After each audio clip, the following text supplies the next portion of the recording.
Thank you for listening to the Conform to Christ podcast, where we seek to engage the mind, affect the heart, and call people to follow Christ. I'm Jay Jones, and I'm here this morning, Text Driven Tuesday, with George Mays.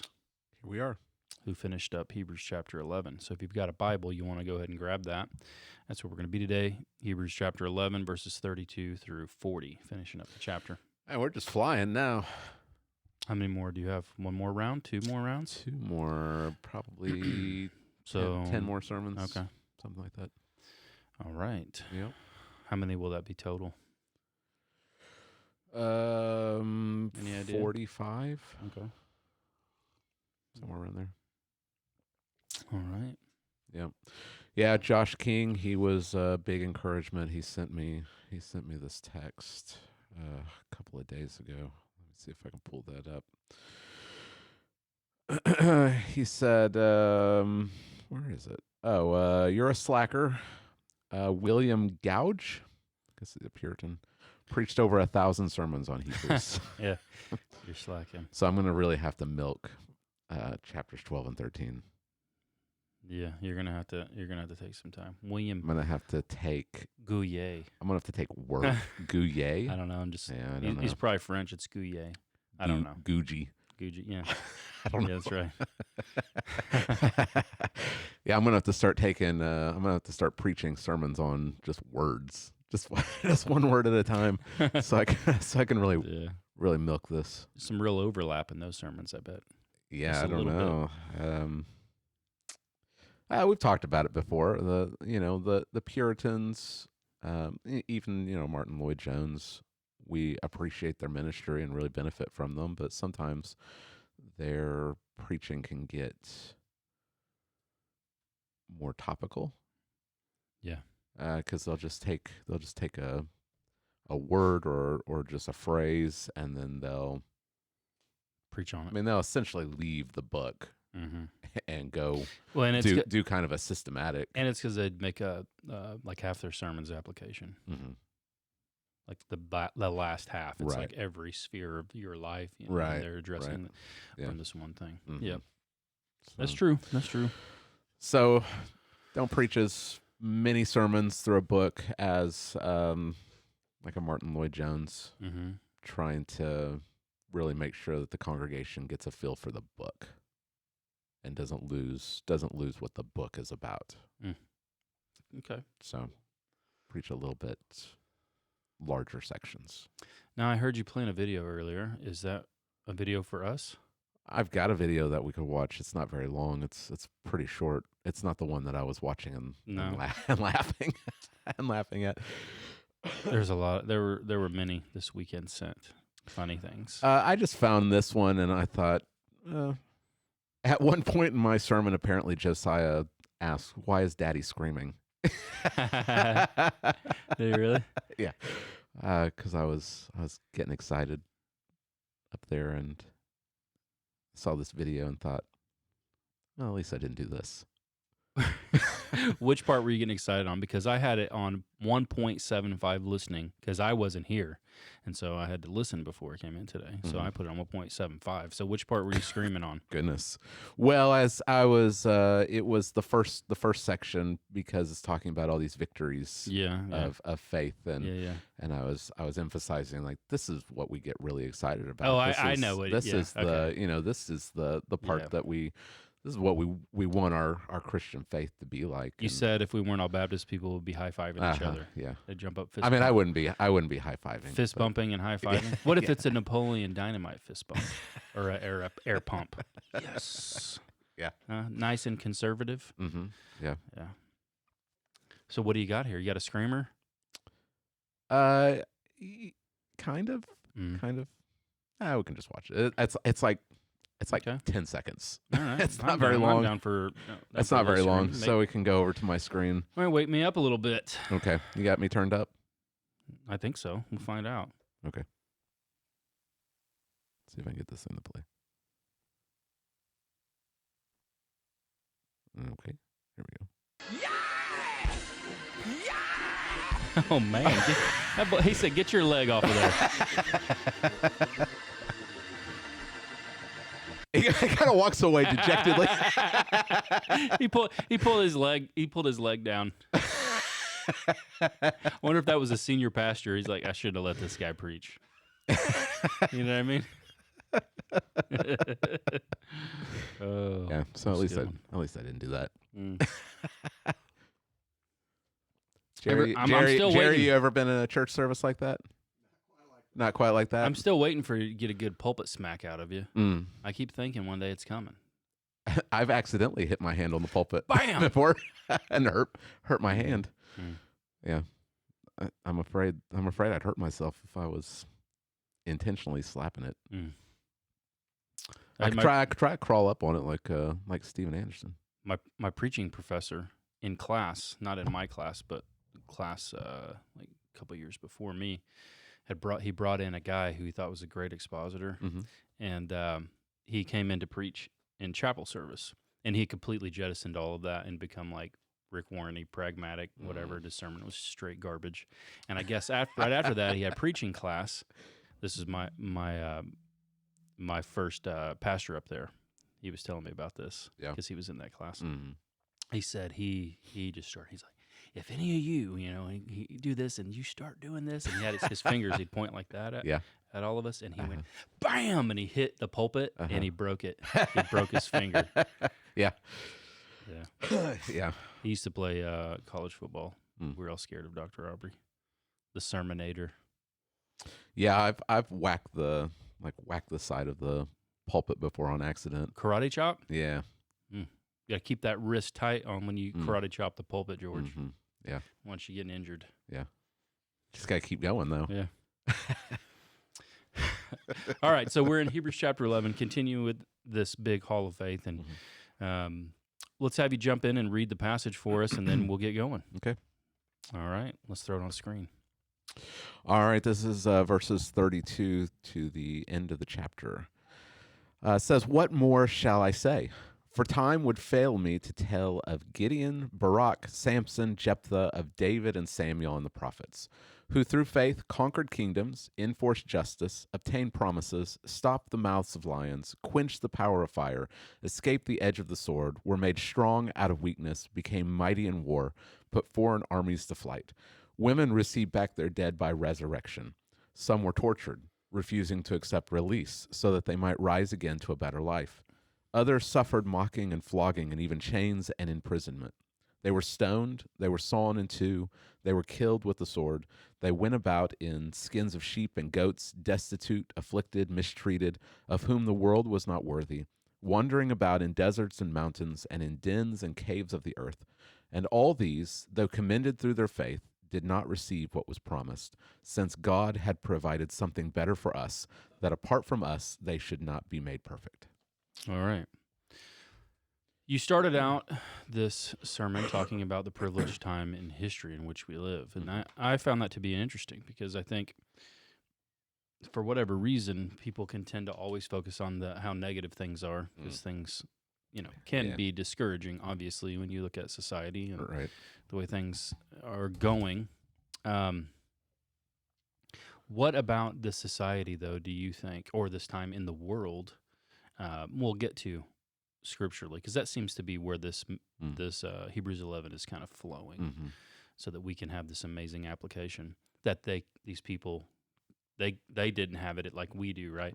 But just think in general, what are the great blessings that, and in many ways, these blessings have come because of the spread of Christianity over the face of the earth, the rise of education system, which was birthed out of the Reformation, the invention of modern hospitals, which were, sorry, atheist, not your invention, and again, invention of Christians.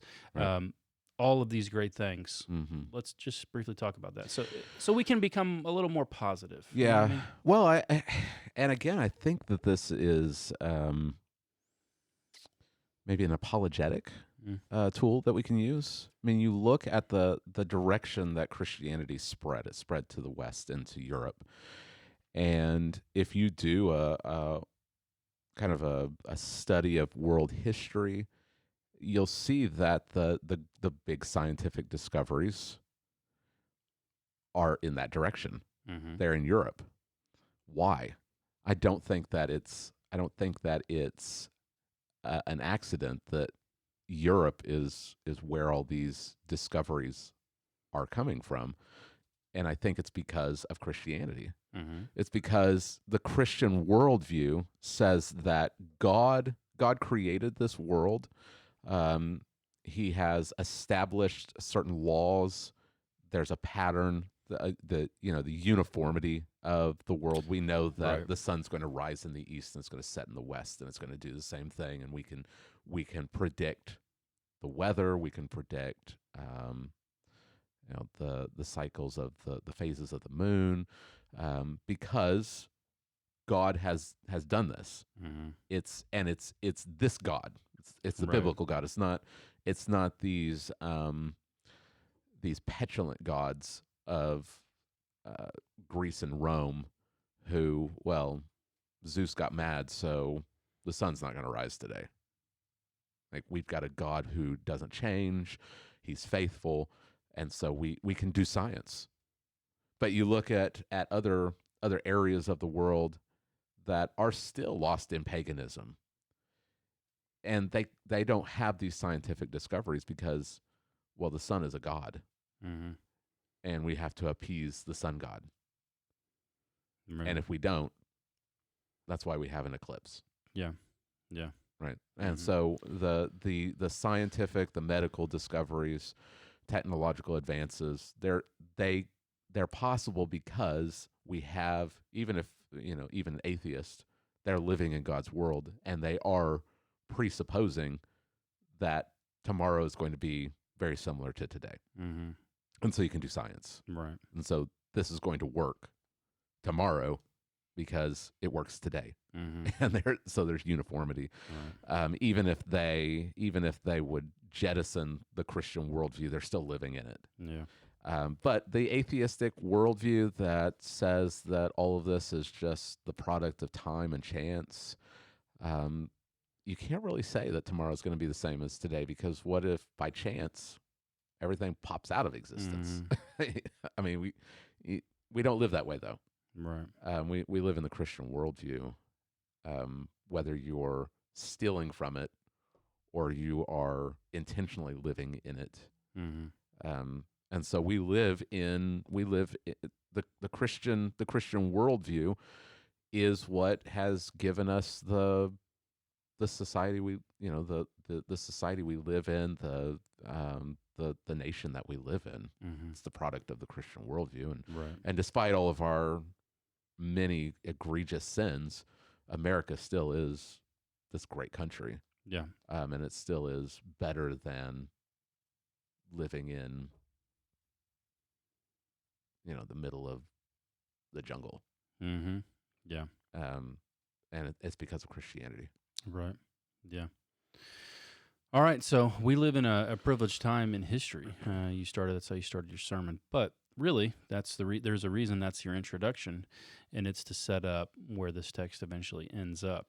That we are. Did you realize that penicillin hadn't even been around 100 years? I knew it was around 100 years. I knew Yeah. it was very new. Yeah. Penicillin's a great invention. It's pretty wild. You ever had penicillin? Mm-hmm. Not like, modern antibiotics, like they, Yeah. derivatives, different kinds, but Mhm. like the real stuff, like a shot. I don't know. I don't know if I have or not. Well, I have one time that I know of. Only one. Really? Yeah. And it was for something super important that I had to be at, George. Okay. So I was sick. Mm-hmm. Team's in the playoffs, sophomore. Yeah. So, go to the, this was, Army doctor. Usually Army doctors, they just do whatever you want. But we told this guy, we're like, I'm sick, but I got to play tonight. He's like, I got some for you. He gave me a steroid shot and a penicillin shot. Yeah. 4 hours later, Ready to go? I'm back. Okay. Killed everything in my body, apparently. Yeah, what an amazing invention. Polio vaccine. Mm-hmm. My dad, he's over here. He doesn't have a microphone. He's telling me he can remember there was a drop, Mm-hmm. and I think one of your relatives was paralyzed or something happened because of polio. Some girl that was in your family. Remember your mom talking about it? Yeah. But that's recent. That's like recent stuff, man. Yeah, yeah, That's yeah. I mean, I found that smallpox was finally eradicated in 1977. 1977. yeah. They quarantined off like a mile radius around this person. Did you know that? Mm. It was the last person on Earth with smallpox, and they knew it. They quarantined like a mile Wow. radius, and then they gave her The the vaccine. vaccination, Mm. and then they waited to make sure it didn't spread from the Mm. neighborhood, and then afterward it was like smallpox is gone. Wow. Yeah, Heart stents were first approved for use in '94. that's I mean, that's just a normal yeah, outpatient Oh, yeah. procedure. yeah, that's amazing. Yeah. hmm Just 20 years. Yeah, that's I wonder if soon they will grow your own heart. You think they will one day, based off of your own? Like they take maybe. your own stem cells out of your body and grow you a new heart. Yeah. I don't know. They probably will. Be pretty cool. Yeah, but we live in a time that is better than 100 years ago. We have Yeah. air conditioning and riding lawnmowers and So, what's interesting to think about this, theologically, we would think we are not as privileged as the people of the Old Testament because, Right. God is showing up everywhere all the time in the Old Testament, Yeah. and he's doing these amazing miracles, doing these things. That's the impression you can get. But Uh-huh. really, it wasn't. Right. It's very special moments in time. Mhm. But according to the passage, we are in a privileged position Yeah. to be where we are in history. Mhm. And to have this view, I think it's important also that you realize, okay, yeah, the culture is looking not good. Obviously, we can agree there. Yeah. It'd be a tough time to have like raise children. Mhm. But if you believe in that God is the big God of the Bible and not this Jarvis is my co-pilot, the Jesus is my co-pilot version of Christianity, Yeah. where he's along for the ride in history with you. If you believe he's determined all things, including when you were born and Mm. the boundaries of your life and where you live and every single day of your life in between Yeah. and the time of your death, and he has for your children, he's chosen you to live in this moment in history. Mhm. So that it is a difficult fight, but Here, and not right, you're not living in 2023 in Tibet. right, Like you're living here uh-huh, by God's plan. mm-hmm. And compared to the Old Testament saints, you're in a better position than they Mhm. were. So people are gonna be like, okay, you got to explain this to me. Yeah. So how do we get here? Yeah. So your outline, I think you had four things for us to do.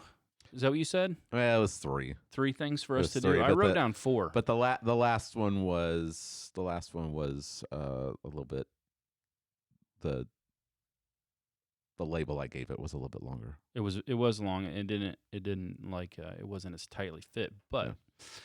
first one you have is to consider the triumph of the past. Mm. So these people are all listed, and Yeah. this is kind of the last end of this big list. Yeah, this is And he starts rapid fire and shooting them out there. yeah. And it kind of I mean he says, time would fail me. Mhm. So he is Possibly preaching. I mean, people think that this might have been originally a preached sermon that was written down. Maybe Paul preaches it, Luke writes it down. I mean, But we no don't one know. No one knows. Yeah. But he is mindful of the fact that there's just too much material. Like he's not going to be able to walk through the entire Old Testament like he did with Abraham and Moses. Yeah. But he also does this in a way to, like the rapid fire list does kind of escalate the whole point that he's trying to make. right. I mean, as he's going slow, you're going slow through Abraham, you're going slow through Moses, and then he's just like bam, bam, bam, bam, and and it just kind of, it just impresses upon you Yeah. what he's saying, like Yeah. this, like, I mean. I mentioned Andy Stanley. Andy Stanley, as he's trying to convince people to unhitch from the Old Testament, the author of Hebrews is trying to say, look, there's a wealth of examples from the Old Testament. Don't don't unhitch from the Old Testament. Look at all time would fail me to tell you of all these saints of the Old Testament that live by faith. Yeah. Yeah. But how are we gonna benefit from them if we don't know the stories? That's right. If we come to the Old Testament just with this critical eye and we say, a guy with long hair has like superhero strength, yeah, that's just these ancient people making myths or whatever. Right. Like what benefit is that to us? The author of Hebrews, his whole point would fall apart if these weren't real people who actually did these things by faith.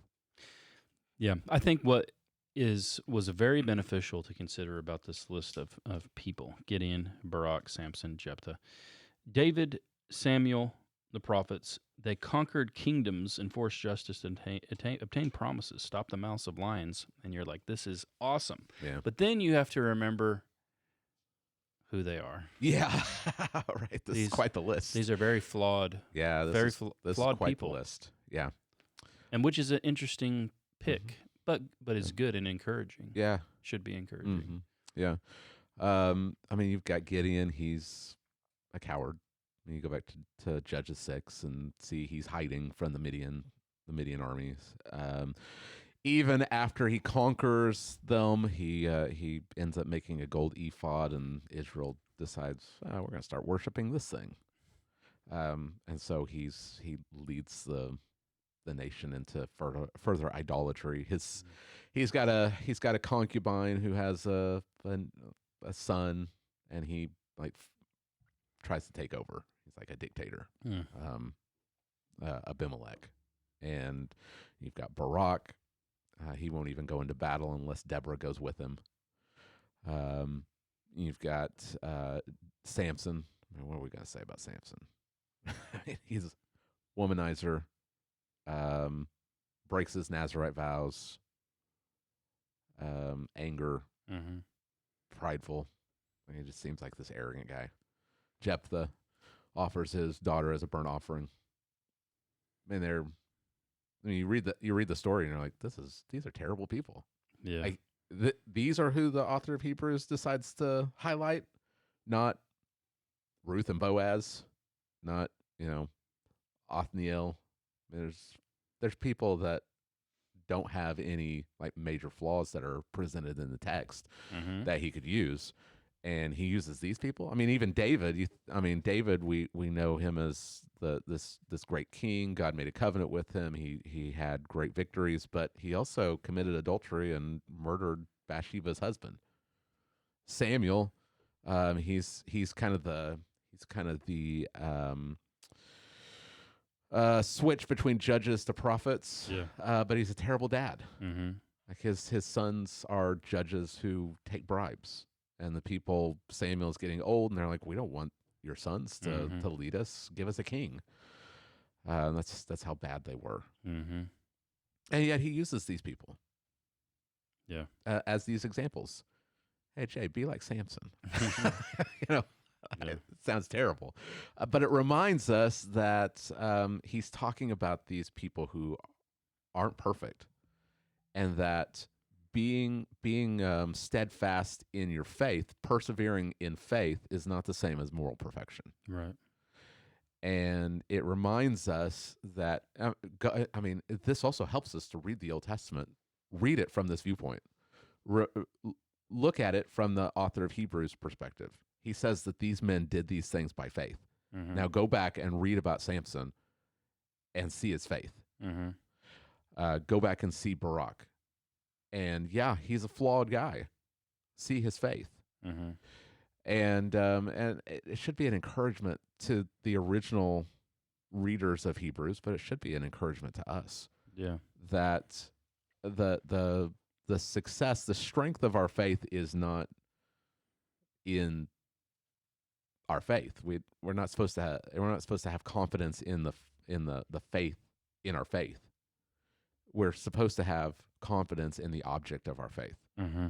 And so, yeah, we're going to fall, and we're going to sin, and we're going to be weak. Keep clinging to the promises of God by faith.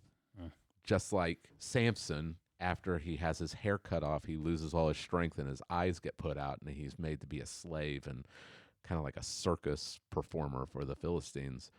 He's still at the end of his life. Look at what he does. Yeah. He has faith.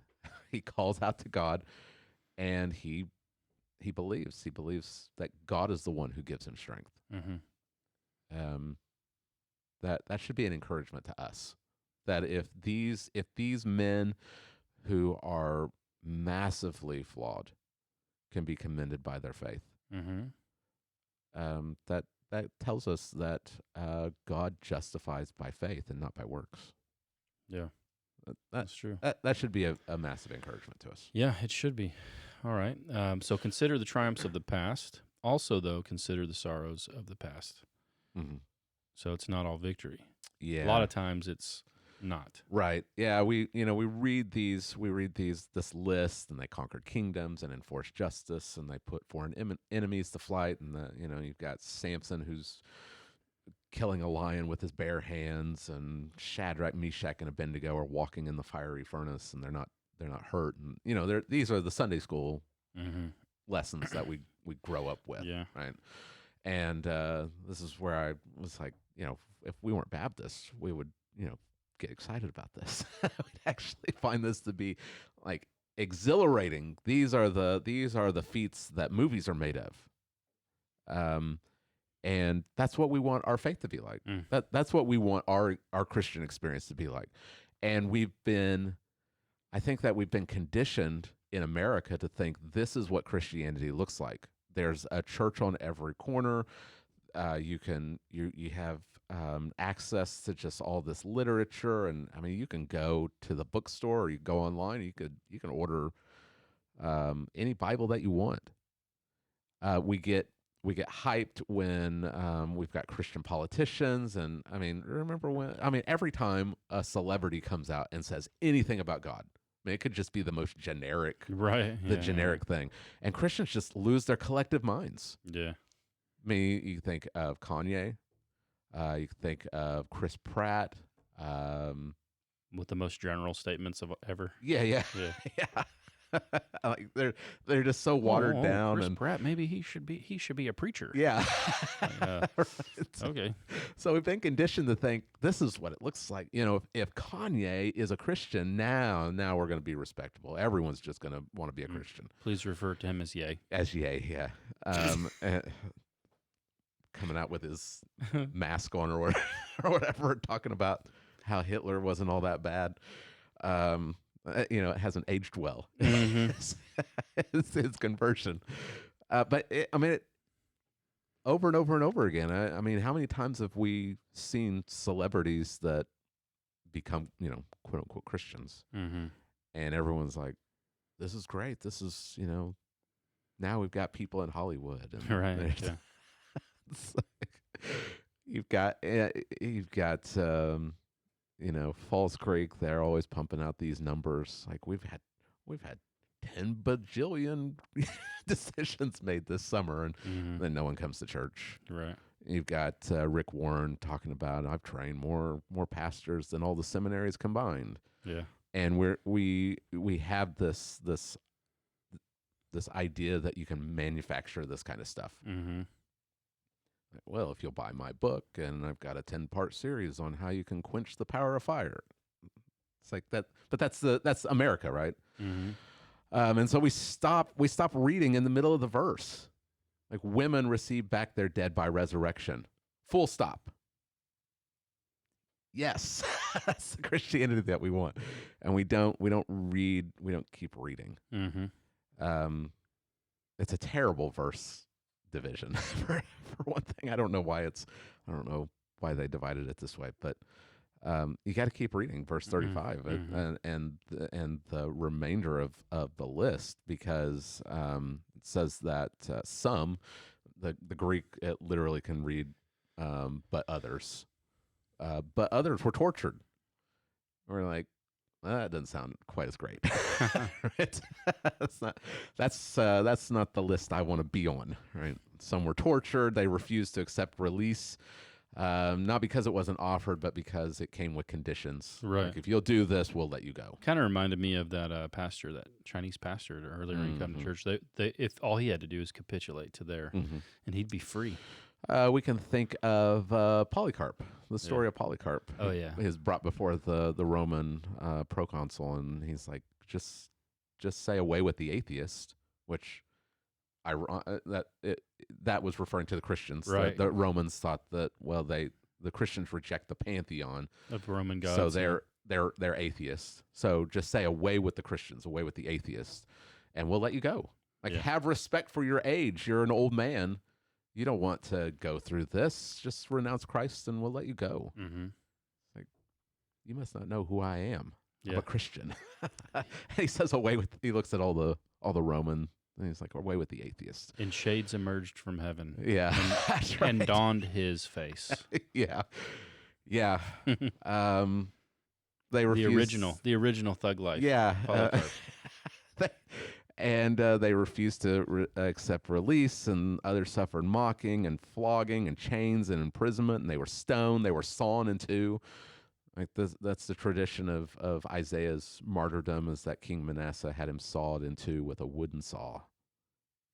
Ugh. A wooden saw, huh? Yeah, That does not sound great. There's a textual variant after sawn in two. You can see it in the ESV. It has a footnote that some manuscripts say, and they were tempted. New American Standard, LSB, King James, they all keep it in the text. But it reads, some were sawn in two, some were tempted. And the two words for sawn in two and tempted, they look and sound similar. So some people say, maybe it was a copyist error. There's been some attempts to say, well, there's other words that this could be.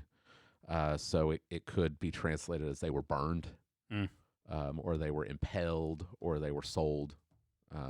So there is a textual variant there, which fits in with a story that I read from Second Maccabees. Well, some people may be curious right now. They're like, okay, you mean there's textual variants in the Bible? So maybe we take just a pause, brief one, just to talk about. There are many of these textual variants in the New Testament, and don't let that scare you or cripple your faith and think that you have a Bible that you can't trust. Because even Bart Ehrman, who is pretty much become, at least in America, the leading Bible critic. He's an atheist. He learned under Bruce Metzger, correct? Yes. Okay, so they applied the same type of critical analysis of the Bible, but Bruce Metzger is a believer. He's a Christian. His student became an atheist, and he's the Jesus Seminar guy. Yeah. Even him, he says, not one textual variant alters any Christian doctrine. Yeah. Whatsoever. Yeah, I mean, you've got, they were stoned, they were sawn in two, some were tempted, they were killed with the sword. If you take out they were tempted, right, it doesn't really change, but it doesn't change the point of the passage at all. It's down in the footnotes, you can see it. Like, some manuscripts say this, some manuscripts say this. The words, so they were sawn in two is eprithison,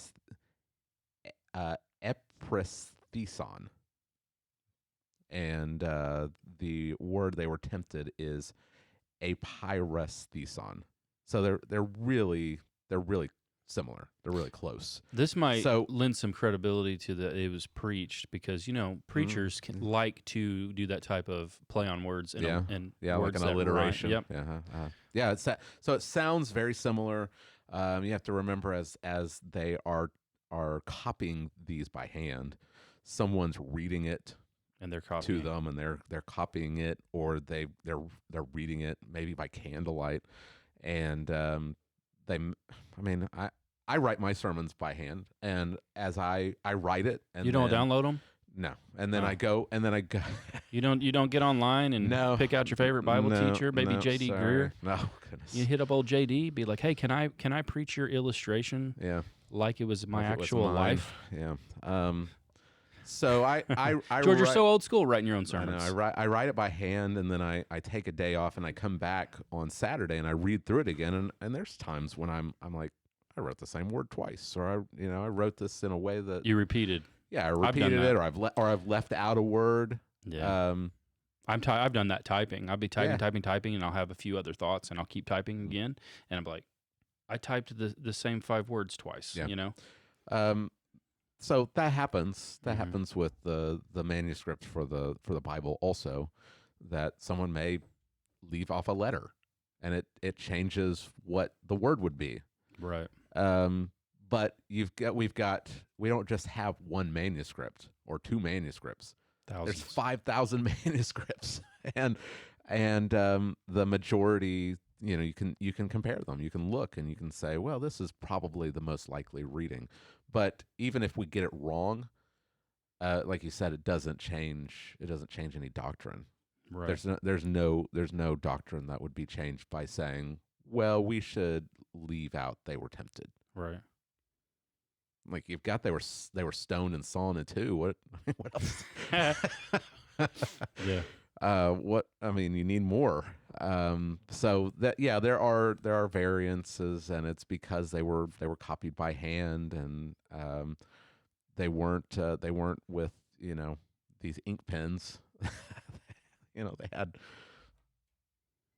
They were dipping it in a bottle of ink and writing it on animal skins. Mm-hmm. Yeah, there might have been some mistakes in the copying process. Mm-hmm. But you can look at how widely they were disseminated, and you can compare the different manuscripts, and you can trust your Bible. The Bible that you have in your hand is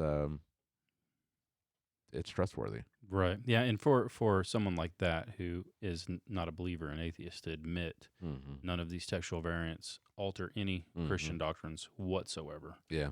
Is a big admit. Mm-hmm. A lot of the textual variants are like leaving off a definite article. Mm-hmm. Yeah. Like, okay. Right. that's not a big deal. Mm-hmm. Yeah. Yeah. So there's a textual variant there. But you can see it. You can see it in your footnotes. So there are people who triumphed in the past despite being very flawed, and there are also people who endured great sorrow and pain in the past, but God persevered in them, and they persevered in faith in God through these both good things and bad times of sorrows. Yeah. But we read this list, and we want to have the Christian experience of the first part of the passage, but some were tortured. Mm-hmm. No, thank you. Sawn in two. Yikes. Right. And we don't want that for ourselves. We don't want it for our kids. And we often think, well, that's like fringe. That's the majority of Christianity has been what we have here in America. This being stoned or being killed by the sword, that's these missionaries that went to, these faraway countries, and maybe they were martyred for their faith. But as we read through the New Testament and we read the Old Testament, we see that American Christianity is the exception. It's not the rule. Oh yeah, this for sure. This is the majority of Christian experience for the majority of Christian history. Probably even the majority of Christians alive right now on planet Earth. Mm-hmm. Yeah. We're so prone to view everything through Americanized eyes, and we forget that we're a small section of Christianity. There's a big wide world that has a lot of Christians. We can more Christians than are here, and they're experiencing worse things than we're experiencing. Right, and we forget that many of them they live in absolute authoritarian regimes. Yeah, whether they be atheist regimes like in North Korea or China, or they're Islamic, the Islamic State regimes like Saudi Arabia and Iran. Yeah, Christians aren't free there. Right, they're persecuted. They're killed there. Yeah, they're disowned there. They're stoned to death. still today there. Yeah. In China, they'll pick you up and put you in a re-education van, and you'll disappear. Mm-hmm. And if you don't re-educate, you'll never come back. Yeah. Or they'll just take you away to jail on trumped up false charges. Yeah. They'll raid your church. Even the church we support in Russia, the first time we supported them, the version of the KGB came to his office and stole all the money we sent and his computer. Yeah. Just to send a message. We know what's going on. Yep. Like, we become so arrogant when we look at the things that are going on in this country, and then we can begin to think, we better get ready because Jesus is coming back any minute. Right. Because he would never let us suffer here. Right. Yeah. Meanwhile, 90% of Christians globally are the tribulation is coming, Jay. Right. And if you said that to a Christian in North Korea, they'd be like, "What are you talking about? That's all we know. Yeah. All we know is tribulation." Right. We think that the dominant eschatological position in America is dispensationalism and the secret rapture because, like you said, God wouldn't allow his church to go through this. He's been allowing his church to go through this all over the world for 2,000 years. Right. He's not snatching up the Christians in China so that they don't disappear, so they don't go through these terrible things. And where is Christianity growing? I mean, it's growing there. Mm-hmm. Christianity is not growing in America. Right.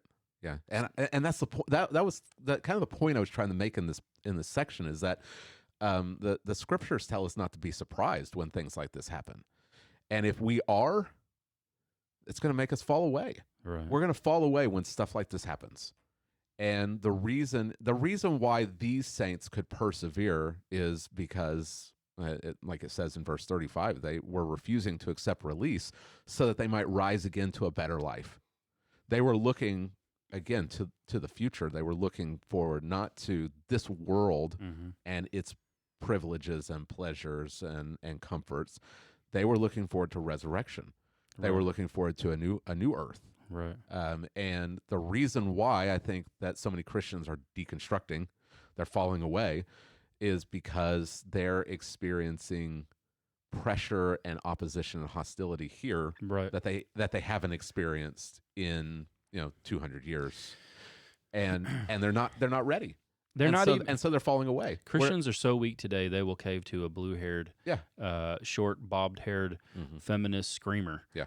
I'm like, you cower to this person. We got to be winsome, right? You got to be, and then it'll have you deconstructing your whole faith, right? Because Christianity is not fair. Because we have the blessings of America have also been a two-edged sword for Christians. Mm-hmm. We're too worldly. We're too comfortable. Mm-hmm. And so when any minor inconvenience hits us, all of a sudden, maybe Christianity isn't true. Right. Maybe the Bible doesn't really mean what it says about homosexuality. Mm-hmm. because we're too worldly. We're not like these people that are looking forward to a better life. Right. We're not looking forward to resurrection, and we want this world. We want the influence of this world. Yeah. We want people to celebrate us because we're Christians, and that's just not what we're to be expecting in this life. The fear of man. Yeah. The fear of man. Mm-hmm. Jesus said, "If you're ashamed of me, I'll be ashamed of you." Yeah. So I mean, you got to consider that. Yeah. We camouflage ourselves here in America. We go to work and we're just like everybody else. But I see you don't camouflage yourself. You're wearing a Cubs shirt. Yeah, I mean, I'm used to suffering. You're here, wearing it proudly. I'm used to people mocking me, Jay. Yeah. Hey, they're doing all right so far. They're doing all right. Yeah. There's always hope at the beginning, isn't there? There's always hope. This could be our year. No, I mean, I really was. I've been thinking about this because this sermon, and then preaching at a conference at Josh's church this weekend, and just talking about some of the same stuff. We're called to endure suffering, and we're called to persevere. It's a fight. Paul talks about fighting the good fight, running the race. That's agonizing work. Mm-hmm. That's painful work, and Yeah, I was, we are where our spiritual muscles are atrophied in America because we haven't had to work them. yeah, we're a weird people in America, in the Christian world. You know, back for a funeral this past weekend. It was a fast whirlwind of a weekend, and the church I was ordained at got to preach there. But I was talking to a pastor there. He's a mentor of mine. Gave me my first opportunities to preach, and really invested in me. And he lives in an area where there's seminary. You know what I mean? And Yep. I can see the frustration It's a bubble. in his, without him saying it explicitly, that the people that are often called in to be experts, to teach you how to be a preacher, Right. have been pastors for like 3 months. And he's like, you don't even know what it is to experience the drudgery. Like, there's a reason that Paul will say to be like a good soldier, Right. because you are plodding along one foot after the other. You got you've got to deal with people betraying you, undermining you, being unkind to you, and you don't get to quit. Yeah. You just have to keep plodding along. And so, but in America Christianity, we will bring in some guy who's written books on being a pastor that's never been a pastor before. This makes no sense. I don't think you should be allowed to write a book on pastoring unless you've been fired. Yeah. Because you just don't know. You don't know that you haven't run the gamut. Yeah. of the experience. But you're disqualified then because you weren't actually fired. I wasn't fired. That's right. It was attempted. Yeah, it was an attempted firing. Yeah, I don't even know what it's like to lose my It's job. a swing and a miss. Yeah, I don't know what it's like to actually lose. Yeah, but there are faithful guys out there who do. They know what it's like to actually be ousted from their church because they just want to preach the Bible.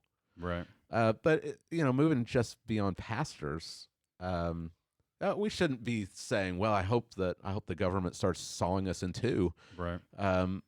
This is just a call for us to remember that the Christian life is one of opposition, and we might be called to suffer. I mean, there's people all the time on social media that don't call what we're experiencing here in America suffering or persecution, but you go back to the Beatitudes, and Jesus says, "Blessed are you when people say all kinds of evil things against you." So that is persecution by Jesus' own definition. We can keep it in perspective.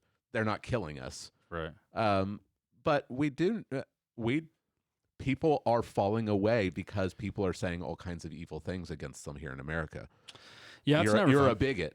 Yeah. Well, maybe I am a bigot. Maybe I need to deconstruct my faith. I need to figure out what the Bible really means when it's talking about this stuff. Right. Or I don't want to I don't want to hurt anybody's feelings. I got to be winsome. We are experiencing Christians everywhere, to some degree or another, are always going to be tempted to fall away because of hardships that they're experiencing. And just because our hardships aren't like this list doesn't mean that we're not going to be tempted to fall away. There's going to be loneliness, a lot of loneliness. You know what I mean? I think, both of my children, they don't have close friends. Yeah. I mean, they're persevering. They're great kids, but I mean, life would be a lot easier if they weren't what they were. You know what I mean? We've been talked badly. People have talked bad about us. It's not been fun the past 8 years for people who are supposed to be on the same team as you to tell people you're not a real Christian, or you're not a real Baptist, or you're a cult leader, or because you follow the Bible and that's it. Or most recently, you're not a preacher of grace. That one I got a good kick out of that one. Yeah, like not gracious. Maybe could solve that by just listening to one sermon. But yeah, I mean, it's not fun, but right. You got to count the cost. You could say being a Christian is not, or being a pastor is not for the faint of heart, but really nowadays, just being a Christian is not for the faint of heart. You've got to persevere. It's going to cost you. It's going to cost you something. Yeah, this is what we signed up for.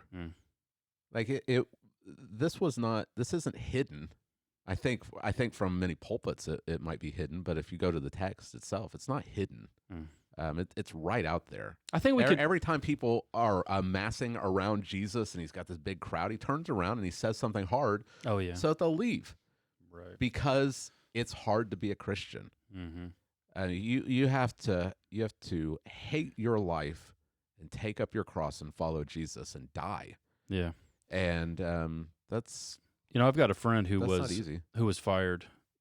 Yeah. Robert. He could write a. Maybe we could get Robert to write a book. Maybe he should on write a passion. book. Yeah. And the next Sunday after they fired him, they brought in a guy from the association. He did puppet shows on Sunday morning. Yeah. So I've got a plan. Okay. Okay, I just thought of it just now. Uh-huh. We help catechize our children to be expectant of this type of thing with accurate puppet shows. All right. So we just need to have, we can saw Yeah. some people in two on puppets and throw out the little red string Yeah. and say, "Look, children, this is I feel the like, Christian way." I feel like stop motion animation would be. We saw a few in two, have some lions come out, eat some other puppets. Yeah. Yeah, I think you're onto something. I know. Like, why doesn't VeggieTales ever do these stories? Right. You don't Yeah. have. Let me don't- tell you the you don't story have- about you don't Jeremiah. have. You don't have Isaiah Son and 2. Yeah. Oh. It's time for silly songs with Larry. Yeah. All right. So we consider the sorrows of the past, and I mean, this is this is stuff that you do in the army. This is what's interesting. You've got these great units. They have these big legacy, and it creates this whole like esprit de corps that is unconquerable because your motivation level can change based on your circumstances. Yeah. But if you have this like really good legacy, and some army units do, they have these incredible triumphs, but they also have these terrible stories of like Right. almost being utterly obliterated, Yeah. and then persevering and not quitting, Right. and that creates this, like I said, this legacy that Yeah. you're proud of, Yeah. and that's what he's doing. And instead of saying, "Well, I don't want that to happen," and Right? I don't know. It's almost like a badge of honor. Yeah, it's Like, oh, you let's- did all that, it's like, and let's look, go. we are still here. Yeah. We're Yeah. still Let's here. go. Yeah. Let's go. Yeah. And so consider then this last of the third, and then the bonus fourth. Consider the faith of the saints of the past. So consider the faith of the saints of the past. Well, it was consider the blessings of the present. Okay. And this is the point, I think. Mm-hmm. Is it says all these, though commended through their faith. Mm-hmm. And this brings us back to verse 2. So we've got these bookends. So when he says all these, he's talking about all the saints he's talked about, from Abel to the people who are living in caves. All of these saints of the Old Testament, they were commended through their faith. They lived these faithful lives, but they didn't receive what was promised. So they got these temporary installments of promises. So Abraham and Sarah got Isaac. Moses saw Israel brought out of Egypt, and Joshua brought them into the promised land. David received the kingship. Solomon built the temple. Like you've got these little promises, but they didn't receive the promise. Again, they weren't looking just for this strip of land by the Mediterranean. They weren't just looking for creaturely comforts. The blessings of the old covenant were physical, but they were always looking forward to something greater. They're looking forward to the Messiah, and they all died without seeing him. They kept hearing the promises, and they were believing the promises, but they all died and they never saw it. Right. And yet they're commended through their faith. But what about us?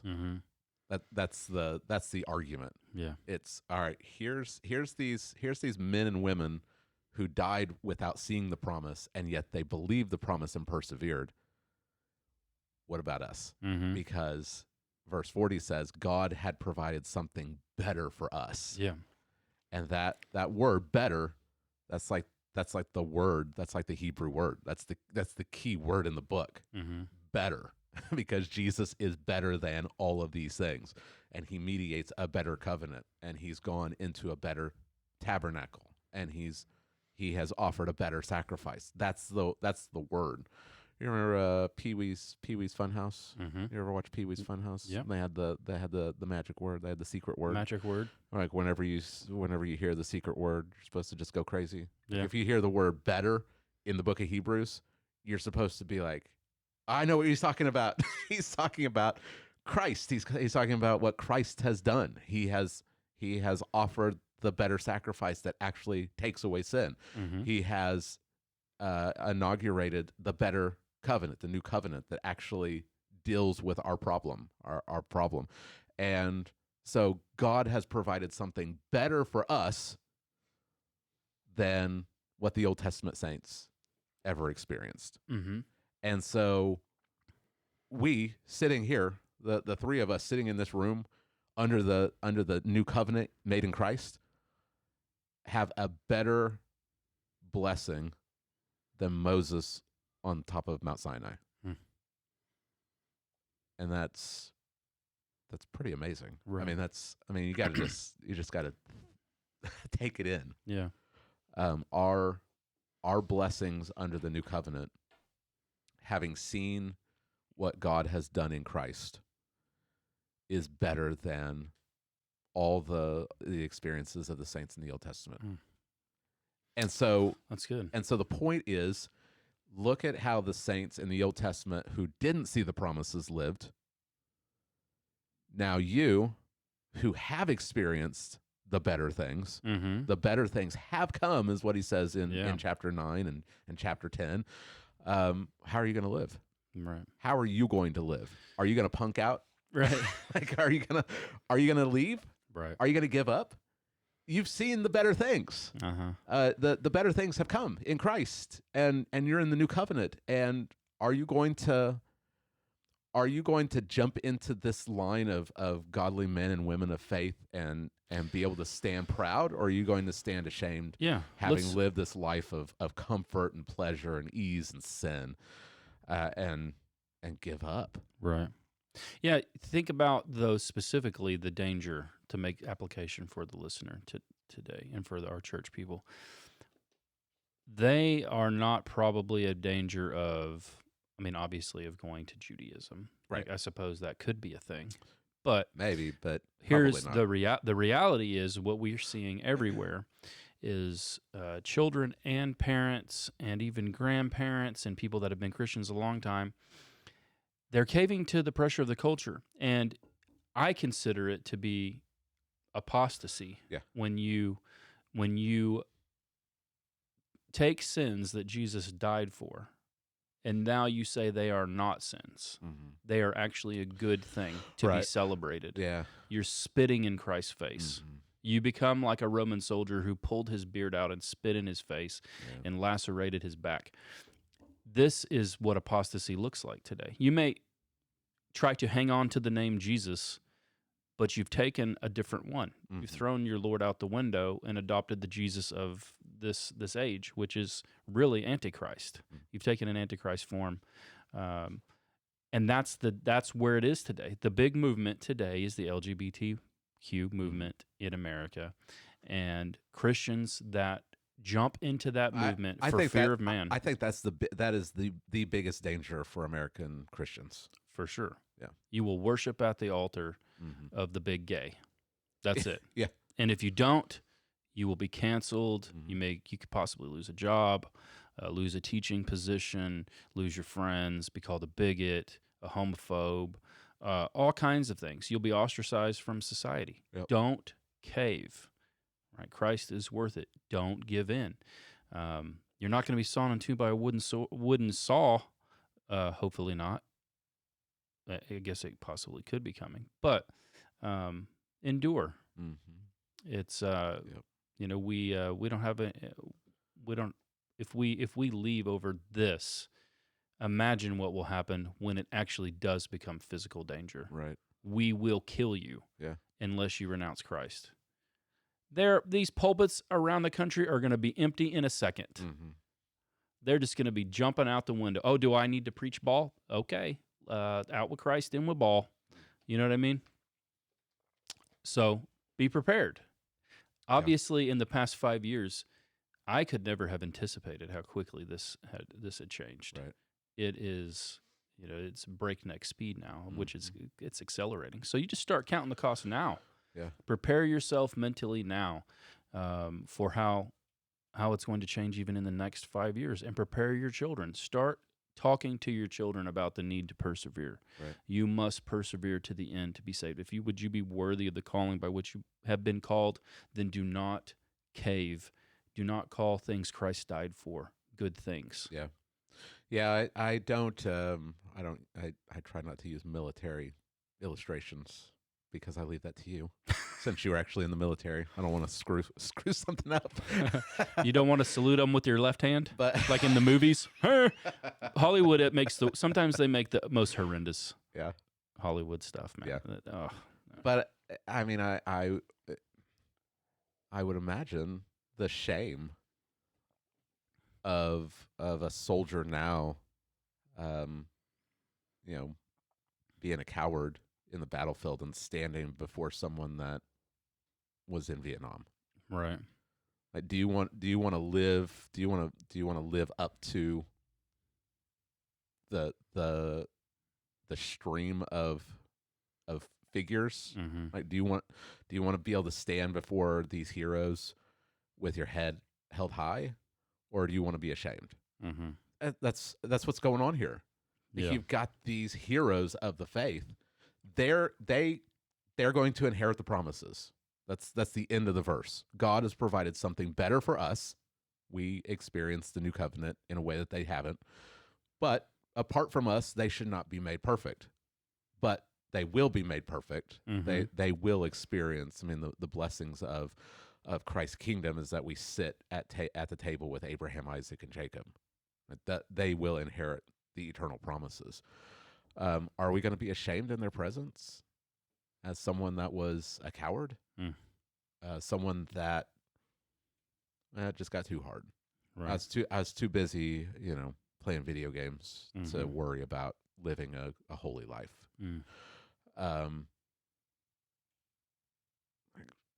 Take this as this is what we have to live up to. Right. And we can because of what Christ has done for us. That's good. Yeah. That's good. All right. So next week we'll be back in Ecclesiastes, and we're entering a section on wisdom. I think it'd be good because this kind of builds off of this. Living in this world, we got to live here. So Right. we want to be shrewd. Till they saw us into, we got to live in this world, right? We want to be shrewd as serpents, innocent as doves. So there's this interesting section of Hebrews all about wisdom on how to live in the world. So looking forward to jumping into that. How We'll many do that. you got left in Ecclesiastes? 4.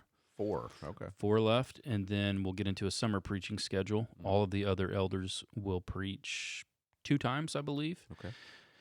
And maybe one other brother in our church, he might jump in the mix. We'll see if his schedule works for that. So looking forward to that. And then coming back, you'll be in Hebrews, and then who knows where we'll go from there. Well, the plan, I think, is to finish Hebrews maybe around October. Yeah. October, beginning of November, Okay. somewhere around there. So. Cool. Then Good I'm just gonna retire. I mean, where do I go? It's your where do I favorite go? book. What are you going to do now, Where do I George? go after? What do where I you go do after this? you preach your favorite book? Yeah. Huh? Might have should have held on to it a little longer. Maybe. Give you something special for you to look forward to. You can always wait about 8 years and then preach it again. Just preach it again. No one will remember. Yep. That's right. All right, thanks for tuning in. Hoping you enjoyed it and hope you're learning more about Hebrews. I know that I have learned a great deal as we go through this book. Hopefully you enjoyed Text Driven Tuesday. Come back for Friday. Free for All Fridays. We talk about anything under the sun. And I have no idea what we're going to talk about Friday. It's kind of like it's like a discover your own journey book, We whatever the world throws at us, maybe we'll have a hodgepodge episode on Friday. We'll see what it is. So hopefully this is entertaining, But the main goal is to help you to become more and more conformed to Christ. That is our goal. If it has been beneficial, please like, subscribe, share, and we'll see you on Friday.